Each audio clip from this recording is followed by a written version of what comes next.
Hi, my name's Dave Adams, and you're watching Nerds of Wisdom.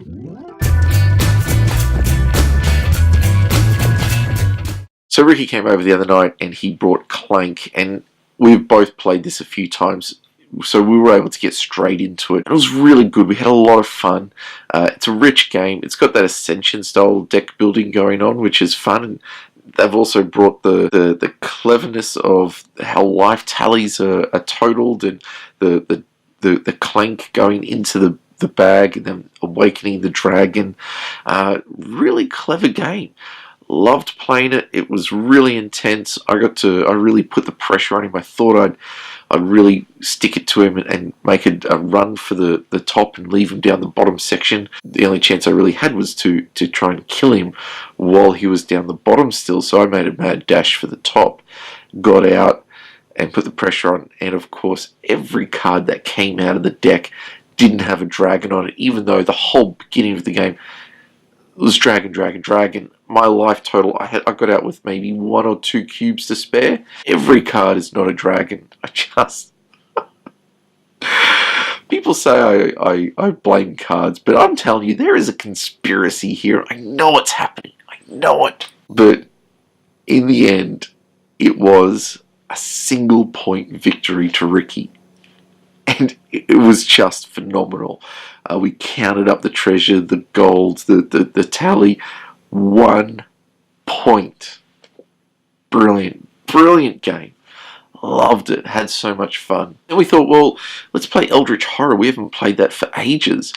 We opened up the board.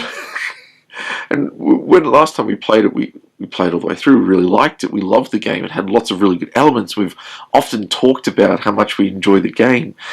We got the game set up, looked at the board and went, I have no idea what to do.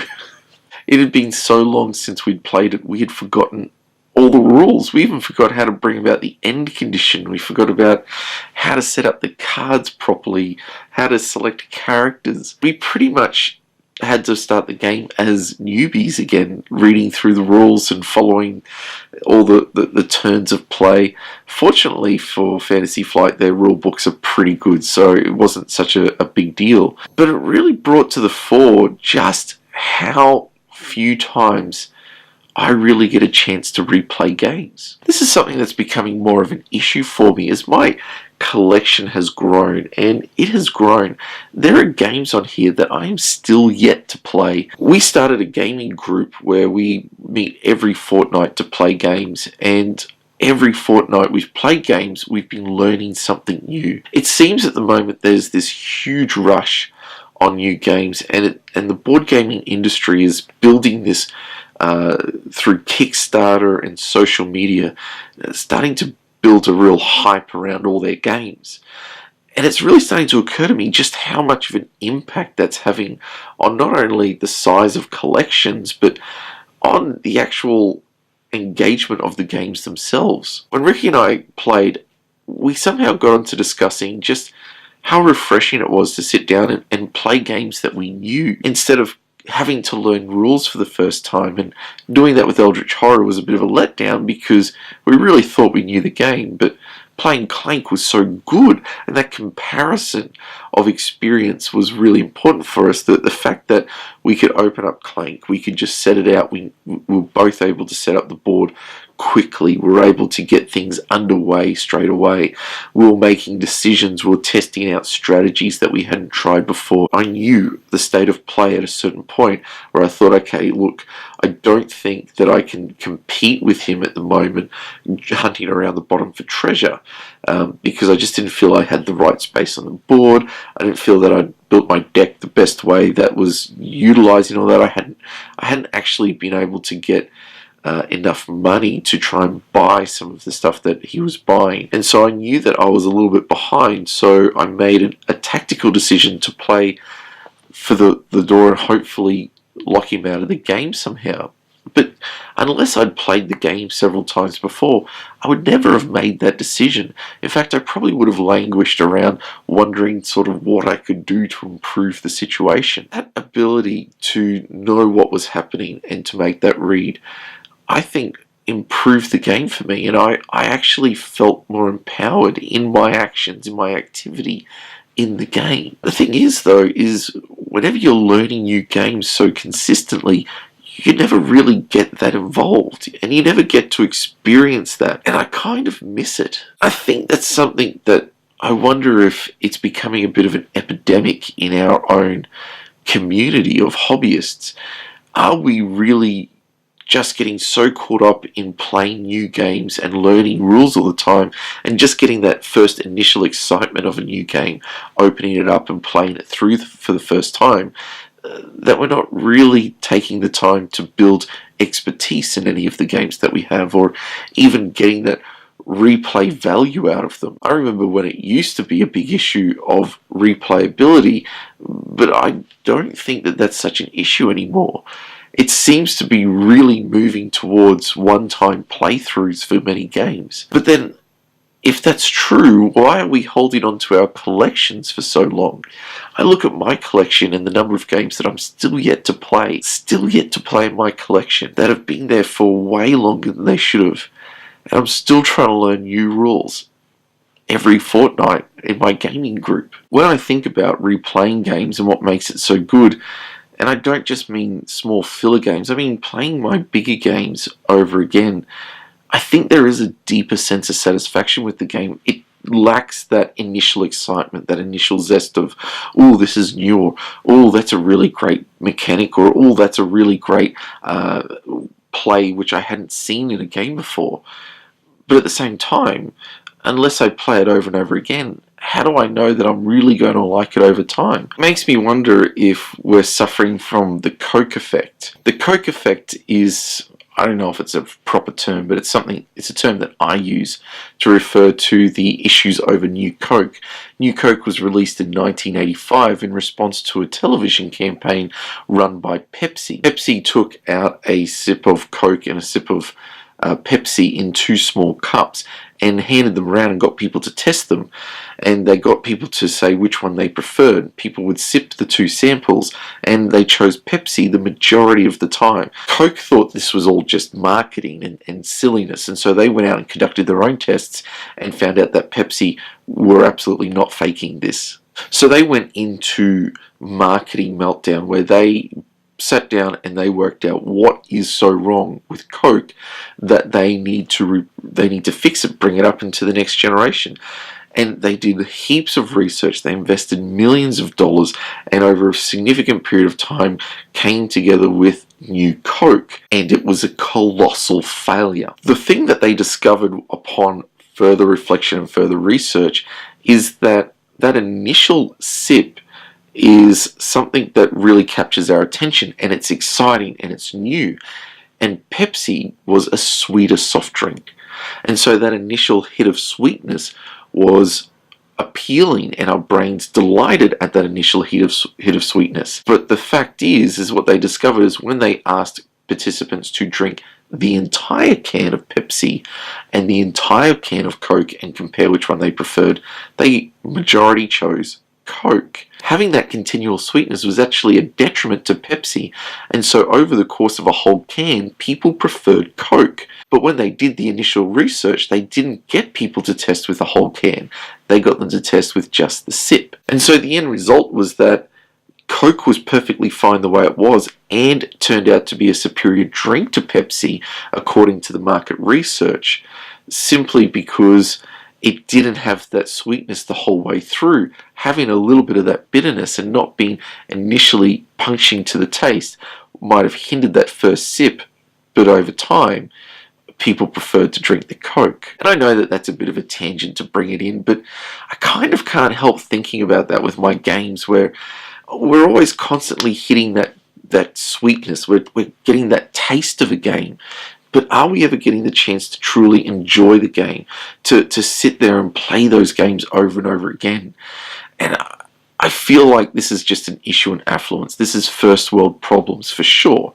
And I'm not trying to hide that. I'm just trying to talk about the state of the hobby. Are we creating a sense where the cult of the new really is what the hobby is about, where we're continually pushing ourselves to get new games and to purchase what's new and to see what's on the horizon and to follow Kickstarter and to follow Twitter updates and Instagram photos. The latest campaign through Plaid Hat Games, the Raxon campaign, was a viral media marketing campaign where they created this sense of desire and want, playing on some core basic psychological principles, stuff that's worked many, many times before and is very clever marketing.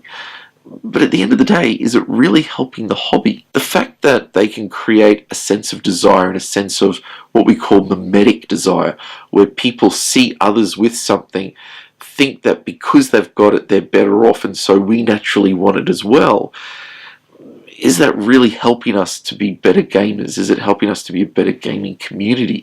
Is it actually helping us find better games? Or is it just helping us be more marketable, to release our money more easily? In a capitalist society, I guess that's really not a big issue for many companies, because they're just trying to they're just competing to stay alive. And good on them for finding clever marketing tools. But I think the question is for us, are we willing to step back and actually question whether we're enjoying ourselves in our gaming hobby? It's not to say that playing new games consistently isn't a great thing. Like, it's fun, it's exciting.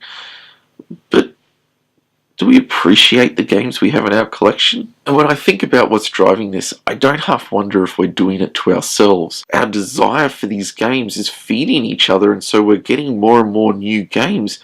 But I'm not seeing people talk about their experiences of plays over time. They seem to be playing one or two games, and I have to question whether their opinion is really that helpful to me. When it comes to choosing a game, are they just making it on first impressions and telling me things about their first experience of playing a game? Or are they telling me from a position of having played the game many times and actually understand the best way to play it? Now, I don't know if this really adds up to anything much. It just sort of hit me as a bit of a point of reflection, and in some part about my own sense of gratitude for what I have. I'm about to make a video for a friend who wants to do a series of videos on other people's gaming collections. And I've been thinking about mine a lot of late, and I kind of wondered how much I really appreciate the games that I have. Every game in my collection I've spent time selecting, I've spent time researching, and I put in all this effort, and some of them I've only played once or twice. And the fact that Eldritch Horror is an amazing game that I absolutely adore and think is wonderful, and yet it had been so long since I'd played it that I'd forgotten all the rules. Maybe I shouldn't be buying new games for a while and just take the time to love the games that I have. But I think for me this year, I've kind of coming to a place again. I sort of met this place last year, and after another run of learning lots of rules and learning new games every week, that I'm just ready to sort of scale back and go, actually, I want to appreciate the games that I have. Games I would love to play many, many times, but I just haven't. Alhambra, Broom Service, Small World, Mission Red Planet, Legendary Encounters, Alien Deck Builder, Betrayal at House on the Hill, The Manhattan Project, Cry Havoc, Above and Below, Star Trek Fleet Captains, Star Trek Ascendancy, Star Trek Frontiers, Star Trek Attack Wing, a bit of Star Trek ones there. And I think it's about time I got them back on the table. I think it's time for a commitment from me that I am going to try and take some time to appreciate my collection. I think at some point I just have to be grateful for what I have, and what I have is excellent. My collection makes me excited. I love my collection, and I love playing it. I love sharing it with friends, and I really enjoy playing these games. That's why they're there.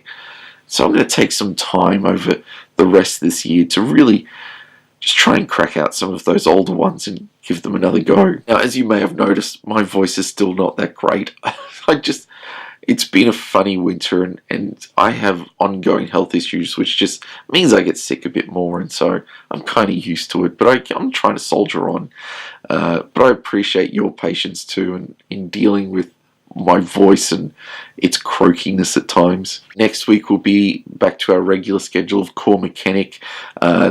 Also, if you haven't checked it out, please check out gamerpalooza.com.au. I'm one of the staff writers there, but the team of people are really excellent. They keep you up to date with a lot of the current news and board games, as well as sharing some thoughts on older games and the meta game around as well. And I love writing for them because they're a great team of people who just love games, and that's the sort of thing I'm passionate about, and I think you'll enjoy that too. This week I'm actually trying to push myself a little bit again. I haven't done design diaries for a little bit, and I'm going to be trying to put one together for this week, dealing with actually something that came out of a ludology episode, which got me thinking that that's something I could do. So I'm not going to reveal too much here, but I'll put it out and see what you think. And it involves maths, so it's not really my strength, but we'll see how it goes. But look, thank you for putting up with me for tonight. I hope that you yourself are inspired to go out and just crack open a game you haven't played in a while, or just take some time to appreciate your collection. And if there whatever games that you have that you haven't played in a while that you want to get in, put them in the comment section below. Let's celebrate some great games, some great classic games in our collections. I'd love to hear what games that you're keen to play that you haven't played in a while. If you like what we're doing, please hit that like button. If you're new to this community, please hit that subscribe button. We'd love to have you as a part of our conversation. We'll look forward to seeing you next week. Until then, my name's Dave Adams, and you've been watching Nerds of Wisdom.